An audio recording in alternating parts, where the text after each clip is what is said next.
आदिवासी विकास मंत्री डॉक्टर विजय कुमार गावत ने आज कहा कि आदिवासी समुदाय में कोई घुसपैठ बर्दाश्त नहीं की जाएगी। आदिवासी समाज में उन्हीं को जगह दी जाएगी जिनके पास आदिवासी होने के पूरे सबूत होंगे।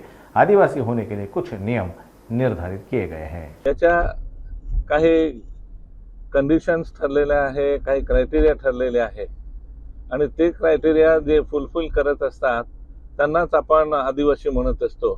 त्याच्यामुळे कोणाकडे काही दाखले असतील आणि त्या आदिवासींमध्ये घुसायचा प्रयत्न करत असतील तर मी सुरुवातीला सांगितल्याप्रमाणे आदिवासींमध्ये कोण असलं पाहिजे याचा क्रायटेरिया ठरलेले आहे आणि त्या क्रायटेरिया फुलफिल करत असेल तर त्याला आदिवासीमध्ये प्रवेश दिला जातो।